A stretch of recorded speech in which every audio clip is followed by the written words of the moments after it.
be a viable option. So kind of going through some of the building and zoning requirements, converting it over to a recreation space requires compliance with California Building Code, and it also requires us to change the zoning from what it's referred to as M1, industrial, light industrial, over to occupancy load. That's going to be assembly space. So what that entails is a lot more egress and ADA upgrades. We have to kind of do the full analysis and seismic analysis that I'll get into. Parking lot, evaluating in that involves pretty minimal regulatory requirements. We will have some for air quality when we demolish the building, but other than that, there's not too many criteria on that for zoning. So, and then the third, the interim option, that would just be bringing everything up to code. So this building was kind of left in between code cycles from the previous tenant. So they didn't finish all their upgrades. There's still a few things that need to be done to get it up to code. So that would just be in the bare minimum to get it back up to code and keep that M1 light industrial standard. So one of the things that we always look at, these next few slides are the key findings of what needed to be done at the site. So for seismic upgrades for recreational use, this building was built a few code cycles ago, so seismic upgrades will be needed. The walls to the roof would need some shear walls and some bracing. That's just clear from what we saw in our initial assessment. The parking lot considerations, there's nothing really there. And then the leasing options as well. There'll be minor repairs for code, but not any major seismic load. And then looking at the MEP, where we go over mechanical equipment, electrical equipment, and plumbing, so all the HVAC and everything else. For recreation use, the building would need, it does have HVAC in it, but it would need some significant upgrades in there. It would need a new panel, and we would upgrade all the plumbing and create a more rec use facility with a larger restroom. The parking lot requirements, we would be moving forward with a new electrical pedestal, lighting, similar to how we have in other areas in the city and parking lots, bi-level. And then the leasing option, these are basic mechanical upgrades to the HVAC system, keeping it, again, industrial, and keeping in the same zoning that we have, and then also updating that panel that was left in kind of disrepair right now. So fire life safety, we go through here. For rec use, we would have to do a fire alerting system similar to what's in our rec center or in a building like this, what is made for assembly. The sprinklers were done in the last iteration to the building. However, they will need to be updated for that. And as I mentioned previously, they're egress routes. So egress, getting people in and out in a fast manner, that would need to be all upgraded. For the parking lot, it would be mostly on safety, clearing signage. The site itself does sit higher than the cleared on property, so there would be a ramp going down there. That's the only thing, and then keeping it pretty clear. And the leasing standards, so it would be current. It meets current fire standards for that, for its current use, and it would just be insurance's compliance with basic regulatory requirements there. So to kind of summarize here, the subject property that we're talking about is that red circle, red square on the screen, and it fits in pretty perfectly to the potential cleared on property that we have right there.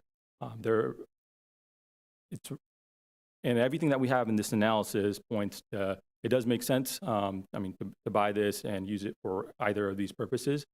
For right now, as you saw in the recommendation, it leans towards the favorable recommendation of purchasing it and potentially leasing it out until further evaluation is done with the school district. So that concludes my presentation, and I'm going to turn it over to Kate to do some closing remarks, and we'll open it up for questions.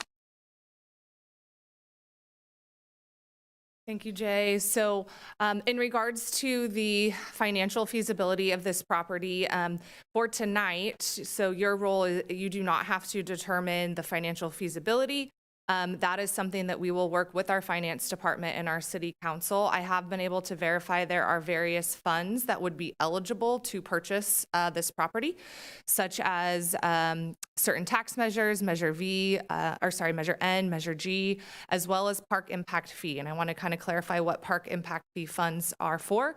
They are for any sort of additional park. They are not for repairing existing. And so I know that we do in the Parks Department get feedback oftentimes about current park structures and some of our maintenance that is required there. We are not eligible to use any sort of park impact fees to go towards repair existing. And so those are the funds that we've been able to identify within the city.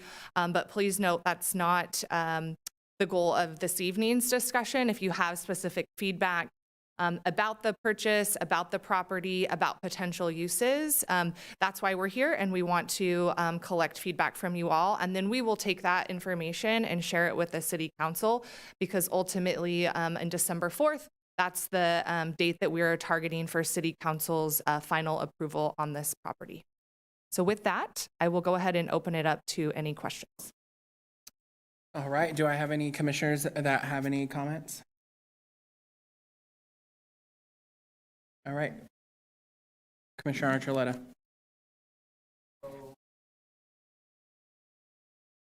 Just make sure your mic is on. I think there's a button at the bottom.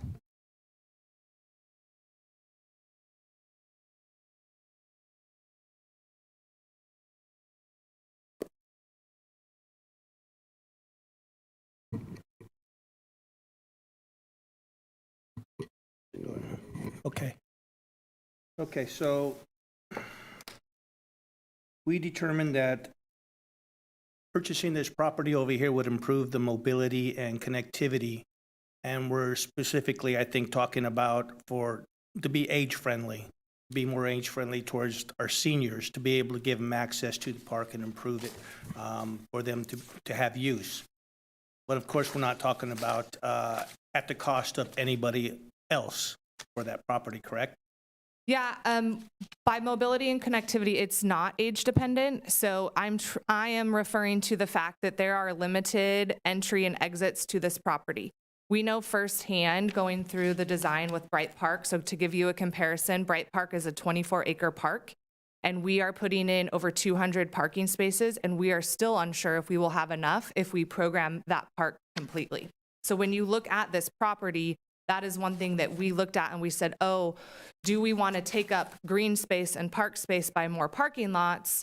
Or do we have opportunities here to possibly create, as Jay outlined, a parking lot?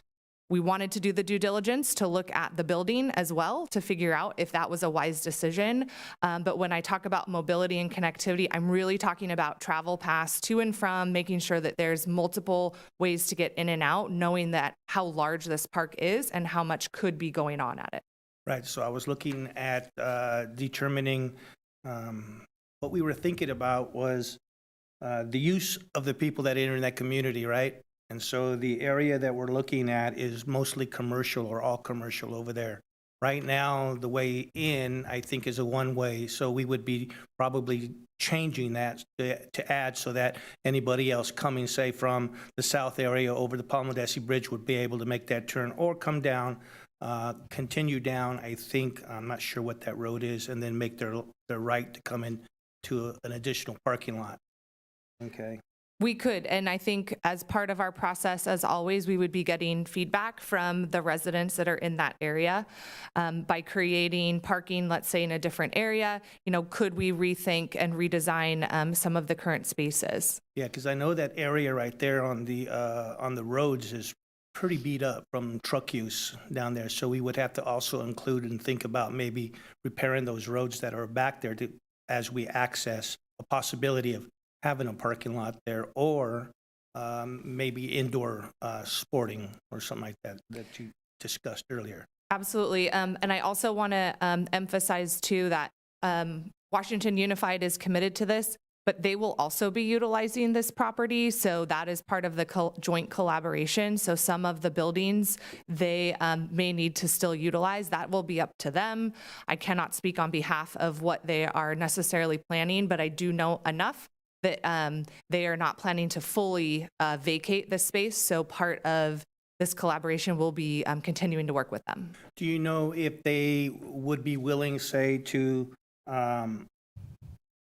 maybe move the area where they have the bus parking and everything else to work with the city, so that maybe add that to better access to the park and maybe make a parking area out there? That is an item that we have brought up. At this point, they're open to ideas. I will note the one, they call it the bow tie building, but it does have a very unique architectural component. That's one building that they've identified as possibly utilizing for the school district. And so their MOT, which is Maintenance Operations Transportation, they're currently at this site. And I believe that they would want to continue to stay there, but they have been open to relocating within that property. Yeah, I know I used to go out there to that park when they had Babe Ruth, and we used to come in through that area, but of course things have changed now, so we'd be driving into that area. But I was just wondering if they would be willing to work with us if the possibility came up of maybe creating a space so that if we didn't want to purchase, that would be an option for later on. But right now, we're talking about purchasing a piece of property. Okay. So you did want comments from us about this, right? So I'm trying to do that. And the school will still be open and being used as a school as we do construction for a new park and everything, right? Not necessarily. We are, again, working with them on timelines. To my knowledge, Westfield Elementary is still there, unless they've moved. I don't know. Westfield Elementary has been there, and I know Elkhorn Elementary is next. So they are looking at another 2 to 3 years of utilizing that space for elementary school use. But because the park would be located there, it wouldn't be a determining factor of them having to close that school because we have a park there now, right? It could still be used jointly for school, like we did at Bright Park. They have riverbank there, and they have a park in the back. So they could still do that, right? I am unsure if they need it as a future school site. Okay. So that will be up to them. The discussions that we've had have really focused on actually Parks and Recreation being able to possibly utilize the gymnasium that is there. And then again, there's basketball and tennis courts that are currently there. So we would be renovating those. So I do not know if they have a need for a future school site once they're done with their construction projects. Okay. I like the idea of having a park over there. I think it would be good for the residents over there in that area. I just want to make sure that I did my due diligence and be able to ask you the questions that you asked us to provide. Let me see. Okay, so because we determined that we needed to get more open space for parks, right? Because we were a little behind at 3.68, right? Was the Bright Park and West Acre Park included in that? They are currently, yes, they are currently in that assessment that I stated earlier. So that brings us to 3.6, including those parks with the renovating and everything else. Correct. So by constructing this park here, it would bring us up closer to the point where we need to be there. Correct. Okay. Yeah, I think that's all the questions I have. Thank you. Commissioner Ahmad? Thank you for your presentation. And I don't have any counter solutions to this, but I think the first thing that comes to mind is the climate impact of parking. That's the first thing I think about. And I appreciate Jay's presentation of the 3 different options that we have. I think the very last thing you said, Jay, before you left was that there's one option would be to lease it. And so we have further information about how, for instance, the district will be utilizing this property. And I know grants come and go. That's another thing that we've been great with staff. You all have been great at identifying grants and getting those things. But the flag that went up for me was, oh my God, another parking lot, because I'm thinking 20 years down the line, from an urban planning perspective, parking lots are just such a drain on our community. And my first initial thought when I read the report in the agenda packet was we totally need more community spaces. We absolutely need more park acreage. I'm all for it. I'm just not all for a parking lot. And so I would love to see an emphasis on how to that could be the most the least prioritized option. And I understand that's the most cost-effective option. But for instance, Bright, we just got $15 million more. Congratulations, by the way, to the staff and to our city. And so funds are out there for sure, but I would hate to see that become kind of like at the forefront in people's minds because it's the most effective thing. One thing that I lived here long enough to know, I didn't certainly grow up in West Sacramento, but as a parent, as an involved citizen in this community, I feel like one thing that gets talked about a lot is we're really lacking in public spaces. We have our community center, we have our rec center, but we have very few community rooms that we can utilize. I go to other cities and there's a community center in every neighborhood, like ideally. And I understand those cities are sometimes more established in West Sacramento. So for me, I would love to use whatever resources we have to figure out how could we maintain this structure and to utilize it as a community center, because I love the public-private partnership, or actually this is public-public partnership with the district. I know I've been on this commission long enough to know that that has its hangups, as you know. The district has certain things that they have to comply with. For instance, at Elkhorn, we can't even use the park structure there because of student safety, which makes total sense. And so I foresee like, okay, if we have this sort of joint use thing, how much limitations will that provide us? Currently, right now, one of the organizations I volunteer with, we utilize River City for our tutoring, and sometimes we have to cancel because high school things take priority, which again makes total sense.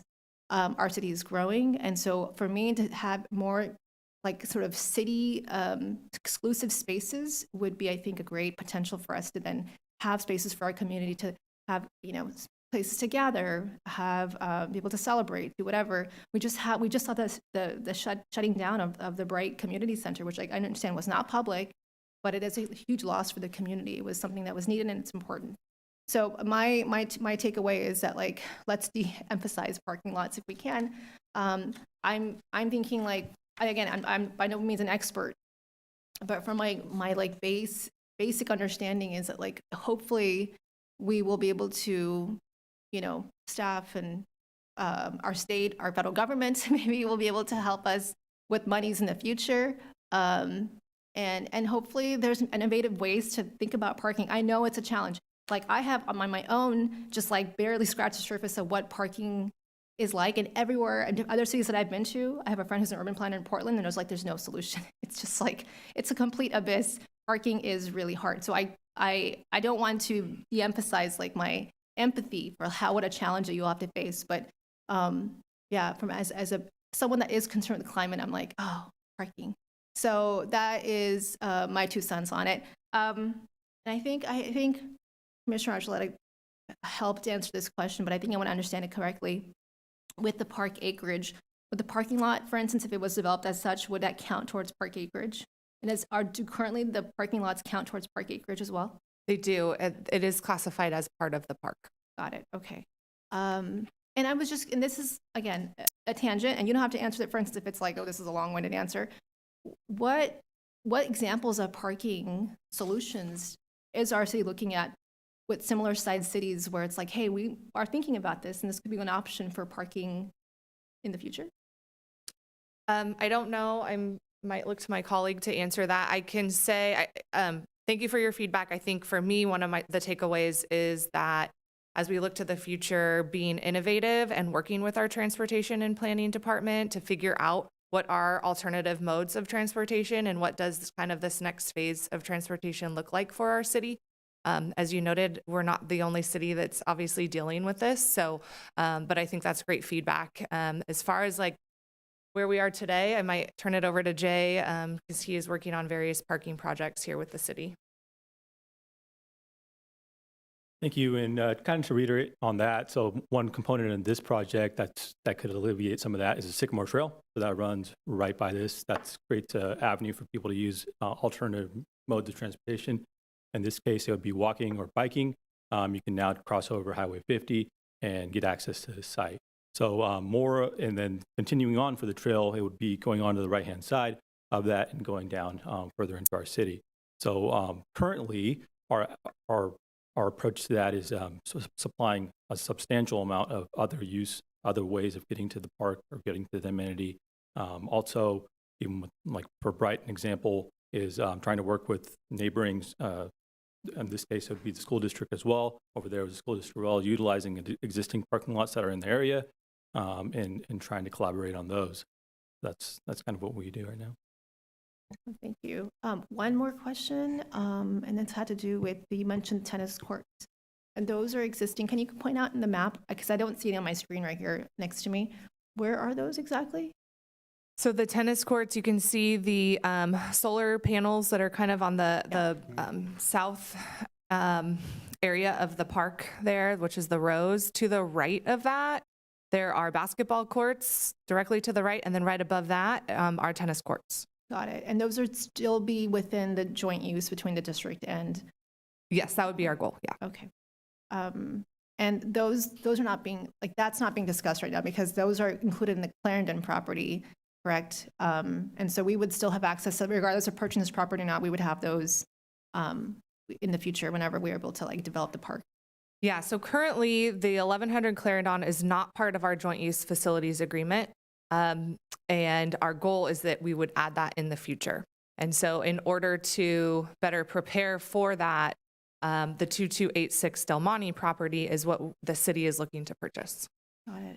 No, I appreciate that clarification. And there was something in the report about that it was utilized by a cannabis like company that did some renovations that we had mentioned, Jay, that they were kind of like didn't fully complete those renovations, correct? Correct. So the state of the current property, again, the 2286 Del Monte, it is a warehouse building, and Jay kind of went through, it's behind on 2 building code cycles. And so the current owner, their goal was to bring everything up to code, and they just kind of stopped mid-project. So we, again, kind of looking at the feasibility, was looking at how much that would cost us to bring that building up to code. And when was this building built? Do you know? I don't know if we have. Is it the same, is it the high school, the former high school, are they the same kind of timeline, or is it a little bit newer? I do not know. I don't want to give you an incorrect No, date. that's okay. So. I'm asking because I know that the district property where the district office currently is, that's really old. That was built like, I think in the 50s, I believe. And that was like impacted with asbestos and other things. I think it's been like condemned in some places. This was not condemned, correct? Like, okay. Correct. Thank you. That's all I have. So if, I got another question too, if you don't mind.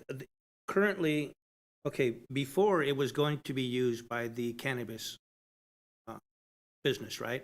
They decided that they weren't going to use it after all, so we want to buy it in order to do the modifications and use it for the 3 different Correct. things that we have. If we did not decide to turn it into a parking lot, but we say, because we had another option was to lease it, would we consider then to, what kind of clients are we looking to lease to? Would we consider it still to go to somebody who was to do the cannabis? I do not believe that is on the table. I will be honest, it would not just be my decision on that. So that would be a much larger decision as to who we were leasing it. And I know the city has a separate cannabis program that is run through our community development department. All the conversations I've had up until now, the focus was not leasing to cannabis. It was just finishing the project to make sure that it was a warehouse that could be rented in a very multi-use function. Any more comments? Vice Chair Galvan. Hello, can you hear me? Okay. Yes. Good. Thank you. So my questions are clarification questions. So currently the Clarendon section there, you said is being utilized by 1 or 2 different elementary schools? Yes, it's school district property. It is the old or former River City High School. So it is a very large property for the school district. And because it was a high school, has quite a few buildings and obviously a large green space. Westfield Elementary has been under construction. And so the school district has used that property basically as a swing space while they renovate Westfield Elementary, and Westfield students were going here. My understanding is that the next phase will actually be Elkhorn Elementary. So Elkhorn students will actually be utilizing this space while Elkhorn Elementary is also renovated. Okay. And then the green space currently, is that open to the public or is No, Okay. it is not.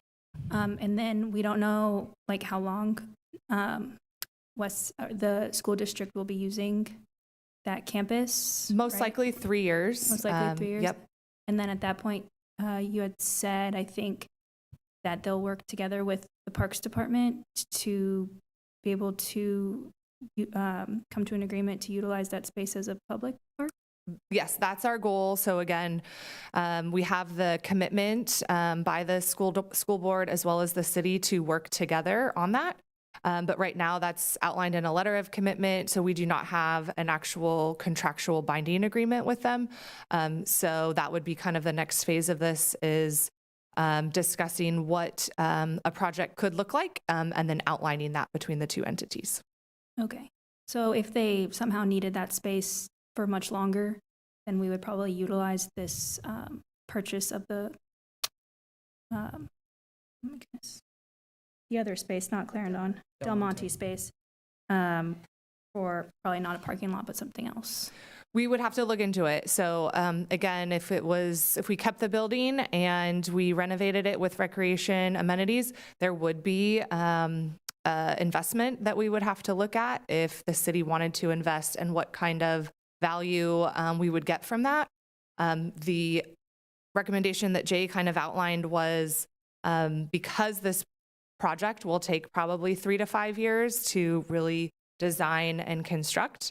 The Del Monte property could help if we were to purchase it to actually lease it out, and then the city would be receiving some revenue from that. Okay. And then, is there like a need for that kind of space for people for us to lease it out? Do we think that we'll have a lot of people who will be interested? We haven't had a chance to conduct that feasibility study yet. But we would, as we have done with other properties, the city typically hires a broker that would actually help the city find a tenant. Okay. And then, oh yeah, I was wondering, so we'll be utilizing the park impact fee to cover the acquisition. Was there any other things on the Parks Department like table that they were thinking of possibly using the park impact fees for maybe like a different space? Yes, so we're using park impact fees currently for one of our active park projects, Bees Lake. We have park impact fees that are dedicated towards various other projects. There are some park impact fees that are dedicated towards Bright Park that are going towards brand new elements. So again, it can't be towards deferred maintenance or repair of a park, but it could go towards something that is brand new. And then in our master plan, it does call out additional visionary projects as well. And some of the park impact fees do go towards trails that don't fall under what's considered transportation. So we do have goals over the next 3 to 5 years of what those funds will go towards.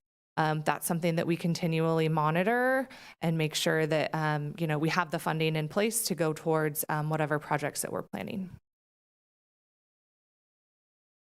Thank you. Commissioner Ramsey?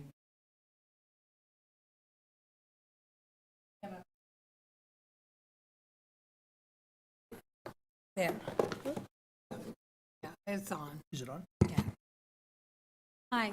I noticed in here that on the environmental considerations, you had said there was a rail line that was defunct that was in the area. Where was that? So on the map there, it is to the left of that red box that you see. So that's kind of the southwest corner of the map. And you can see kind of the curvature that actually goes towards the left there. That is a rail line that has been abandoned. Okay. Wait a minute. Is my map pressed? Okay. Okay. Historically, I guess I'm kind of concerned a little bit that there are no environmental considerations, because historically rail lines are one of the worst places for having refuge and pollution and stuff in the lines. So is there going to be any study done or anything done?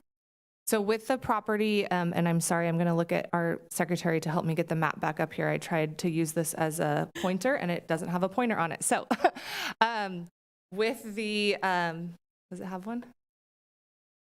Looking for that laser. Okay, never mind. I was trying to show you where the rail line was on a pointer. Yeah, so as part of purchasing the property, there has been an appraisal as well as a building assessment that has been done, and part of that is to look at all of the surrounding area for that specific property. Once we look to again, hopefully join with the school district on 1100 Clarendon property, that's where there will be more extensive environmental studies, because at this point, we don't know what's happening with the rail line. Like the city may never be able to acquire it. We are unsure about that space. Well, I meant more like the surrounding area too. But there will be an environmental impact study on this? That would be part of, again, the larger project. So not necessarily the purchase of the Del Monte, it would be part of the larger park project. So, in other words, you could purchase it and then find out it's a mercury infested place and it, I mean. Well, we know that the actual I'm property just- line is not, yep. But the adjacent rail line is something that is separate. Yeah. Commissioner Schatzel? Just quickly, it seems that if we acquire this land, it would provide an additional emergency access going in the opposite direction from the current access. So it'd be a good idea to buy this land so we can get in and out. Secondly, it jumped out at me on page 2, but I think you answered my question. We have a deadline of 2028 to reach the park standard, 5 acres per thousand. Is that a city policy? It is, and deadline is maybe a strong word. I don't know if I use deadline, but when the Parks Master Plan was developed, it was a 10-year plan. So it gave us goals. So that is our goal. At this point, we have not been able to identify 110 acres of parkland. So I don't know if we will meet that goal. And then at 2028, we will be updating the plan to look at what that next phase looks like. And that was kind of my point, if it's city policy, if we get there. Is there any plans to use park impact fees to acquire land to help us get close to this, in addition to this facility? There's a lot of dirt out there. Are we working on acquiring any land that would help us get to that standard? There are things, again, called out in the master plan. I know, and I don't have it up here, but in the master plan, it talks about Arlington Park, which is an area located near the Barge Canal access area. That's port property. So that is an area that is specifically called out. Again, this was called out. And then there's a big emphasis on some of the new developments that are coming in the south of the city. Our challenge, as you know, in the northern part of the city, because it is an older area of the city, it did lack city planning, right? So our green space is limited to a lot of the properties that the school district has. And so that's why our joint use facilities agreement with them is so critical to this part of the area, which is also another reason why this 26 acres is very important, because it's one of the last kind of green spaces that we don't currently have available to the public. Well, and I think it's great for taxpayers to use school district land and city land like we did it right. We did it out. You just reminded me of something, and you can help me out. The golf course on the south side of town, is that still real? I got lost in all of the... it was supposed to be there, and then I remember it went away. And then I will defer to the Planning Commission, who has seen various Yarborough development plans. I know from the Parks Department, we are working with the developers. They are required to meet. So what the plan does, to your point, is it allows us as the city to say for any new development, they have to hit that 5 acres of 1,000, right? So we didn't have that previously. We're kind of making up for that time loss, but The golf course is separate than the other acreage that they are currently presenting to us as open space trails and parkland. Right, so then it wouldn't count towards our standard. It would Because we be don't own in it. addition to. Yeah, because we don't own it, right? And finally, in light of the conversation about the tennis courts, being a high school, there were 2 girls' softball fields at River City High School. So just kind of file that away. And the football scoreboard is historic. Got a gentleman's name on it. So when we get way down the road, we want to save that too. You know, get the history on that gentleman's. Thank you. All right, any more comments? Austin? Go ahead. This is my first time hearing about the railroad purchase, and I know when we said that it's like might not even happen. If like it were to happen tomorrow, what is the kind of quick plan that city has for that? Would that be, what would you do with the rail line? Again, I believe right now it would tie into this future park development because the rail line, I want to say, was about 15 feet wide of where the property ends right there, and then what the rail line actually measures out to. So we would work with our consultants to do whatever environmental work needs to be done, ensure that it's safe, and then look to, again, the future of how to incorporate it into future park planning. Like keeping it as a rail line? Or No, keeping, yeah, okay, it's that's an abandoned rail Okay. line. So I do not know the last time that rail has actually utilized it as a rail line. Yeah, I don't want to give you the wrong date. so. No worries. I didn't know if it was active or not, so I was like, oh, a rail line. There on the are park. weeds about this tall throughout the whole thing. So yeah, it hasn't been used in a very long Got it. time. Thank you. That rail line, I'm sorry. I have a question. That rail line doesn't continue on all the way through the Clareton property on the back in between the warehouses and the park, does it? No, so again, south of kind of the Del Monte, so the red box, so south of there, if you go down kind of off of that map, there is a red flag in the ground, and that designates where the spot is that's been abandoned. And it actually goes up north towards Del Monte, and you can see kind of that left curve. And then it keeps going on Clarendon, and there's a second left curve. So the rail line actually includes both of those curves and then the straight line. But not down, not straight down connecting. Yes, so that second curve, the second curve right there does connect. So if you go down towards the yellow box, go back that way. Yep. So it comes down that way, and it has kind of a split rail. So that first curve goes, and then it keeps going straight, and then it curves again. Okay. Thank you. So it could be potential future trail, and again, just back to more access points to Okay. that space. Awesome. This project, I'm super excited about the prospects of this project. It's truly a visionary project, and I just want to commend you and your team for bringing this forward. I think the purchase of the Del Monte Street project is very needed, especially what Commissioner Schatzel said was for emergency, for extra exits. So right now, this is really, you guys are looking to update the facility to code and then potentially leasing it out, correct?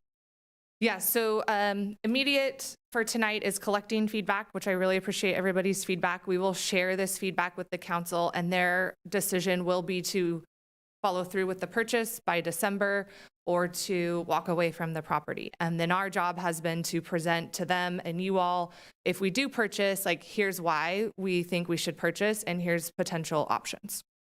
I like it. I love it. I don't know if anyone knows, but I used to run the after-school program at Westmore Oak. So this campus is probably my favorite campus ever in the city. And I just also want to highlight, so once this project goes through, this will probably be the second largest park in our city, correct? Yes, it potentially could be, it, again, depends on what access Right. and what we decide with the school district, but it is definitely as large as Bright Park, could possibly be larger depending on where we're at. Super excited about that. It's truly visionary. Kate, thank you so much. We'll go ahead and move on. Thank you. Thank you. All right, that's going to go ahead and move us to general administration functions, part 2, director's report. Erin Rivas. Hey. Good evening. I'm Erin Rivas. I am the Parks and Recreation Business Manager, and I'm here tonight to give you the director's report. The West Acre Park project has gone out to bid. A job walk for prospective contractors has been scheduled for October 8th, with bids to close October 24, and a construction contract awarded sometime in November. Heritage Oaks is at 80% design and is expected to be at 100% design by October. Should be out to bid, I think, November, December, with construction to start March 2025 and expect to be complete by September 2025. The Alice Norman Park Master Plan RFP for design should be live at the end of October, with a firm selected sometime in December, which is super exciting. And if you haven't heard, the city has been awarded $15 million of Outdoor Recreation Legacy Partnership Program grant funding for the implementation of the Bright Park Master Plan implementation project. The city cannot start construction. We can't put a shovel in the ground until the grant agreement's in place. They said it's probably take about a year, so it'll probably be November 2025. That'll give us some additional time for permitting and environmental work.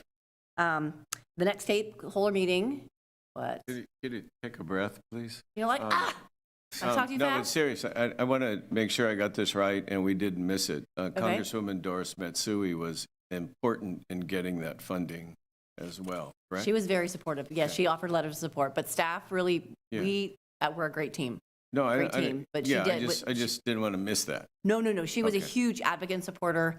We had letter of support from her. She was one of our biggest cheerleaders, and she was amazing. Okay. But yeah, our Park and Rec group was pretty amazing too. Of course, So I know, but yeah, yes. thank you. But I also, the next stakeholder meeting, just so the group knows, is going to be probably tentatively scheduled for November 14th for a stakeholder meeting, probably geared mostly towards like the pool users, and then the sport groups who have interest in sort of the refinements of these different components to the project. Yeah, so put it on your calendar. We'll be getting a flyer out hopefully by next week, just to get it out on social media and let everyone know, and we'll reach out to you personally and invite you to participate. This concludes my report. Thank you. All right, thank you, Erin. That's going to go ahead and bring us to item B, Commissioner Communications. So I'm going to go ahead and start with Commissioner Schatzel, and I'll be working my way down. So Commissioner Schatzel. Who's sitting? Should we not? Yes, I apologize. I believe I announced that Brandy Dion was our new manager of the Recreation Center. So, Brandy, if you want to introduce yourself? Hi, Commissioners. My name is Brandy Dion. I'm the new Recreation Manager overseeing aquatics, athletics, the Recreation Center, fitness, and field rentals. I was appointed in July, or selected in July, and started. So far, it's going really well. I'm very excited. I do have 11 years behind me in the city here, about 18 years total in recreation, and I'm thrilled to lead our team and to support our community. And I'm looking forward to working with the commissioners as well.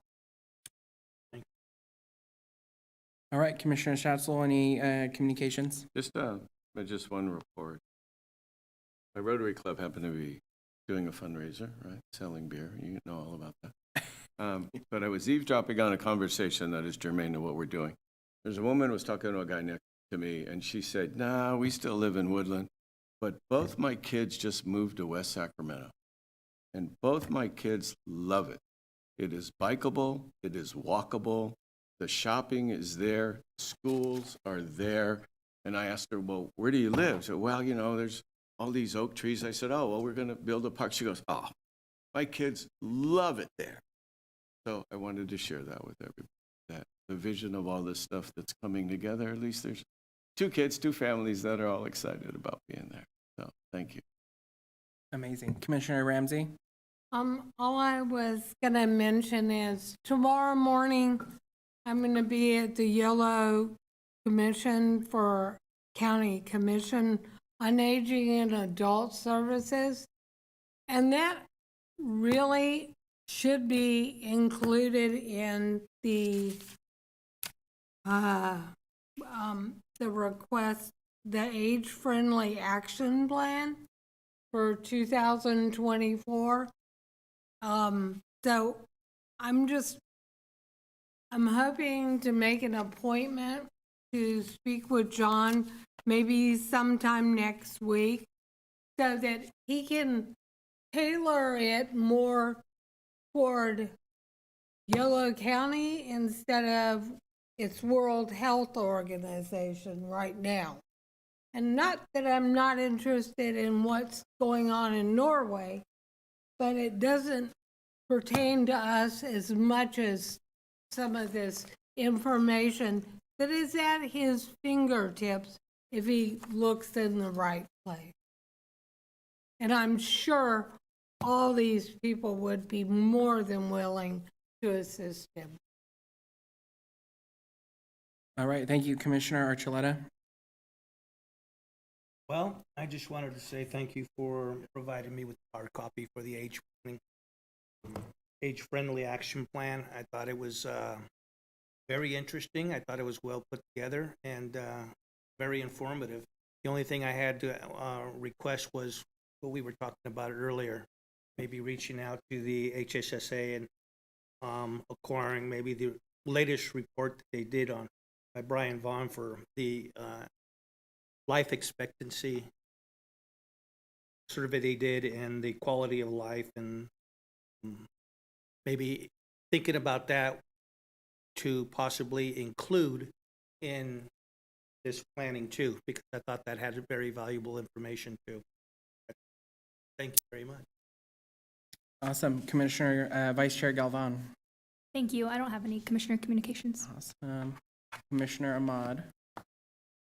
I want to start by giving you all staff a very hearty congratulations. I know I said it lightly earlier, but I think you were a fantastic team. I was so thrilled to see the extra money coming in for Bright. I commend you all. I don't know how you do it. I don't know how you all like comb through. I do like a little bit of grant writing for nonprofits, and it just wipes me out. So, and I know that, you know, politicians do what they do, but the real work comes from you all, because all they have to do is at the end of the day. So it's a lot of work, and I do want to emphasize how happy I am as a citizen, as a commissioner, as a parent. You know, Bright has been a long time coming. And so, and to be able to go to that community and say in the next stakeholder meeting that, hey, you don't have to worry about money anymore, that's really a good thing. So thank you for what you've done and will continue to do. I appreciate that. And so I want to congratulate Randy. Thank you. I appreciate your continuing on with the team in a different capacity. You've always been so great to me and my family and everyone else. So I congratulate you as well for your role. I know you'll be great. I'm glad Commissioner Schatzel brought up Heritage Oaks, which is like a park that's literally near and dear to my heart. Working on that park started off with how I was on this commission back in 2016 when we first started talking about treetop, et cetera. But living in that community now, I've been so thrilled to have Rochelle, who's here, made a public comment. My kids are the ones that are like going back every week. They have a play group there, and when they popped up, it was just through Facebook. And it just really warmed my heart, kind of like what Commissioner Schatzel was saying, was like, this is exactly what I wanted the parks to be utilized for. Is there's a nonprofit in our community that's doing nature-based play for my son, who's transitioning between preschool and kindergarten. He really misses his play-based preschool, and like, you know, schools now, it's all about like reading, writing, math, etc. And so this has given him a huge outlet for his like kind of his nostalgia for just being able to have free play, especially just across the street from our house. We've seen so many families come through. We build relationships with them. And so I'm really excited for Wonder Grove to be in our community. I was so thrilled. Like, I can't tell you, I'm like, oh, we're going to have a nature-based museum in our community. So I encourage anyone here who has small people in their life, or if you don't, you want to check them out. I think Wednesdays and Sundays or Wednesdays at Bright Park now, and then Sunday is at Heritage Oaks. It's been like, I have seen my 9-year-old get excited about going out there. There's just such few opportunities, even in our schools. And I'm heavily involved with my kids' schools, so I'm speaking from experience. And I love public schools. There's just not enough emphasis on play. And that's one reason I joined the Park Commission, was I just want to see more play, the parks being used. I don't want them to be just a place where they can go to sports and do sports practices, but just free play. So one activity that they did at the Wonder Grove was they had kids put on socks, and they brought all the materials with them. The kids put the sock over their shoe, and they like wandered through that empty field at Heritage Oaks. And they like, this is how deer pick up seeds. And like my kid is still, it's been like 2 weeks and still talking about that. So such a neat thing for him to do. So I want to commend the folks that are pushing for this in our community, and they could go anywhere else. They're choosing West Sacramento. So I would love for Sacramento to then embrace them as well. And again, I think some people asked, I think, like, why can't we have the Wonder Grove at Heritage Oaks? And we, of course, know that there's a grant there. We already have our 80% completion of our design, et cetera. So if we have any more meetings, expect that, because it has gotten really popular. But I have explained to people that, like, we can have these pop-up playgroup things at any of our parks. It's just, it just lends to the, people are also excited, like a Winston construction happening. So I will be telling them March 2025, tentatively, right? With the completion of December 2025. I have a question though. Is that information, I know that you send out communications for city council and stuff. Do we have kind of like I know we have a summary of our notes in our meeting minutes here. But is there any kind of like thing on our website that says like, here's the park and here's the timeline for it? We do? I've been being really good and doing quarterly updates with Kara Comiskey to make sure that we have current project data on there. So feel free to look online. Okay. So we have little reminders on our calendar to every 3 months to make sure that everything's current. So you should be good. Okay. And if not, feel free to reach out to me directly and I will tell you what I know. I took notes here. You know, you're talking fast. I took notes. Okay. So I will be sharing that with people. But yeah, I wanted to just share that sentiment. It's like, it's not every day you can have all those things that you've been kind of like working towards come together. And it was a really good feeling to see Wonder Grove and see all these things happening for the parks. So I hope that it's all heading in a good direction. And that's why I'm on this commission. So thank you so much. Appreciate it. All right. Well, my final comments are welcome, Brandy. Super excited to have you. I wanted just to give a quick shout out to Aaron and Kate, and also Jay. You were a part of the team before Kate came, of truly helping lead the charge of this commission and getting us on track and giving us steadfast information. As a District 1 commissioner, hearing the $15 million for Bright Park is super exciting. And I'm a really big supporter of giving credit where credit is due. And this team is the dream team. So thank you all so much for your hard work. And even, the team that isn't coming to these commission meetings, their time and dedication to the city is not unseen and unappreciated. So you guys are amazing, Aaron. You are just phenomenal. So thank you for all you do, Kate, as well. You did mention that you were going to be doing some community engagement November 14th for Bright Park, tentative. Okay, perfect. That's all I have. So that's going to go ahead and bring us to adjournment. All those in favor, say aye. Perfect. This meeting is adjourned at 7:12.